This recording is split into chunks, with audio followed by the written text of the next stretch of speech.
சனிக்கிழமை போட்டி பொறாமையிலிருந்து விடுதலையாக்கும் ஜெபம். அன்புள்ள பரலோக பிதாவே, இந்த ஆசிர்வதிக்கப்பட்ட சனிக்கிழமை காலை வேளைக்காக உமக்கு நன்றி செலுத்துகிறோம்.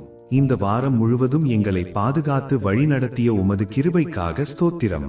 ஆண்டவரே, இன்று விசேஷமாக எங்களை சுற்றியுள்ள மனிதர்களின் தீய எண்ணங்கள், கண்ணேறு, போட்டி மற்றும் பொறாமை ஆகியவற்றிலிருந்து உமது பாதுகாப்பு எங்களுக்கு வேண்டும் என்று கெஞ்சுகிறோம். உனக்கு விரோதமாய் எழும்பும் எந்த ஆயுதமும் வாய்க்காதே போகும் என்ற உம்முடைய வாக்குத்தத்தத்தை நாங்கள் பிடித்துக் கொள்கிறோம். கர்த்தாவே, எங்கள் வேலையிலும் தொழிலிலும் குடும்ப வாழ்விலும் பொறாமைப்படுகிறவர்களின் கண்கள் எங்களுக்கு தீமை செய்யாதபடி உமது பரிசுத்த இரத்தம் எங்களை மூடிக்கொள்ளட்டும். பொறாமையினால் வரும் தடைகள், சதித்திட்டங்கள் மற்றும் தீய ஆலோசனைகளை இயேசுவின் நாமத்தினால் முறியடிக்கிறோம். எங்களுக்கு விரோதமாயிருப்பவர்களின் உள்ளங்களை மாற்றும். அவர்கள் மேல் உமது அன்பை பொழியும்.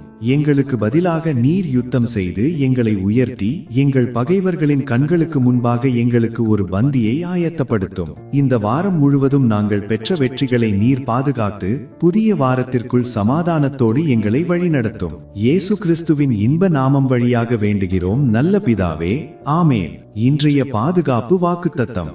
மனுஷன் எனக்கு என்ன செய்வான்? கர்த்தர் என் பட்சத்தில் இருக்கிறார், நான் பயப்படேன். சங்கீதம் 118வது அதிகாரம் 6வது வசனம். மனிதர்கள் உங்கள் மேல் பொறாமைப்படலாம், ஆனால் தேவன் உங்கள் பக்கம் இருக்கும்போது எந்த பொல்லாப்பும் உங்களை அணுகாது. அமைதியோடு இன்றைய இளைப்பாறுதல் நாளை கழியுங்கள்.